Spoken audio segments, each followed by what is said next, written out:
Britain declared war on Germany on August the 4th, 1914. In the first weeks of the conflict, German forces advanced quickly through France and Belgium, wiping out large sections of the British Army. Defences at the front had become so threadbare that the British called in additional Indian troops to hold the line. Within the first month, the British Expeditionary Force has taken huge casualties, horrific casualties.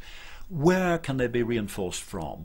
Well, they can't be reinforced yet from the territorial force because it's not yet equipped and trained to take its place in the line. The only source of reinforcement is the other regular volunteer army run by the British, and that's the Indian Army.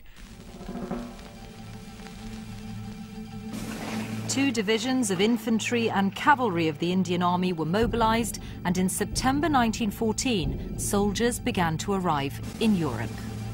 The original idea was that they'd have a couple of weeks to sort themselves out and train. There simply wasn't time. The First Battle of Ypres was raging. There were casualties amongst the British, there were holes in the line. Those lines had to be blocked. The speedy arrival of Indian soldiers, known as sepoys, was crucial in the early stages of the war.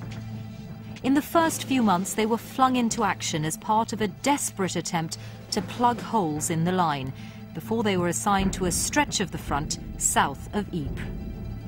When the fighting of the First Battle of Ypres settles down and the Western Front effectively becomes siege warfare, and the Indian Corps are given their own sector as opposed to filling in gaps elsewhere, the British are holding about 38 to 40 miles of front, of which the Indians are holding about a third. So it's a very significant contribution. Many of these soldiers were drawn from provinces which are now parts of Pakistan, Afghanistan and northwest India. Recruitment from these areas was heavily influenced by the idea of martial races. The British martial theory was really very much a concept that certain races were much more warlike and had much more stamina on the battlefield than others. Like the Sikhs and Gurkhas, Muslims had already fought on behalf of the British for decades and were highly regarded. There were a number of Muslims of various types in the old Indian Army, but most of them came from the Punjab.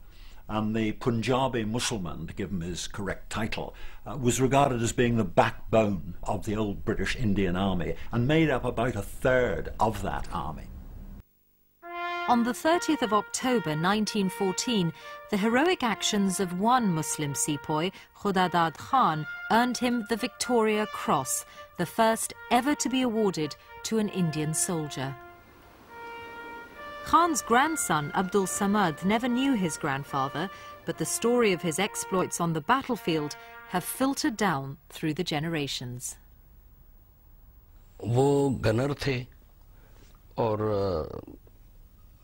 जिस Germans ने इनके जो जितने साथी थे वो Germans shelling से फौत हो गए थे और इनको भी शेल लगा था, लेकिन ये आखिरी वक्त तक इन्होंने मुकाबला करते रहे उनका जर्मन्स का और उनको रोके रखा ताकि वो ये ना समझे कि इधर सब डेड हो गए हैं और वो फारो मूव कर रहे हैं. Winning honour on the battlefields of France and Belgium raised the standing of soldiers back in India. One fortunate soldier, Abdul Jabbar Khan, was granted leave and returned to a hero's welcome. When I got out of the station, it was filled with people, and rockets were sent up, and a band accompanied me home. On the road, there was a scene just as if a general had arrived. I can hardly find time to write as the house is crowded with people wanting to hear about everything.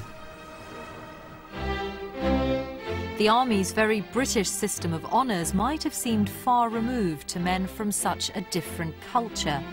But earning reputation through personal bravery was already familiar to Muslim troops as part of an ancient code of honour called Izzat. Izzat underpinned many aspects of Muslim life. Adherence to its principles, which had entered the wider Indian culture, was deeply embedded in the soldier's psyche. Izzat meant that you did things that were right within your worldview, even if you knew that they were pointless and might get yourself killed. One example, of course, was wounded, that if you left anybody wounded in no man's land, you went out and you brought him back. But they were also motivated by more basic needs. Many came from poor families dependent on their army wages. It was a relationship often referred to as tasting the salt. If you had tasted the salt of Britain, what it literally meant was that you had tasted the fruits of being a soldier. You had enjoyed the benefits and prospered from them. So hence it was now time to prove your worth on the battlefield. This loyalty to Britain was valued by the military hierarchy. In turn, British officers who led the Indian regiments immersed themselves in the cultures of India. The British officer had to speak his language and had to speak it fluently. He had to understand his culture. He will eat the same food as the men. So if he was serving with Muslims, forget having bacon and egg for breakfast because they didn't eat pork. He will eat goat, chicken, rice, chapatis and dal. 4 years of combat took its toll. By the end of the war, there had been approximately 8,500 Indian troops that had died. There had been 50,000 that had been wounded, and then more or less a third of these would have been Muslims. But these great losses had not been in vain. If the Indian army hadn't arrived when they did, the Germans might well have broken through. They might well have got to the Channel ports, and the whole history of the war might well have been very different.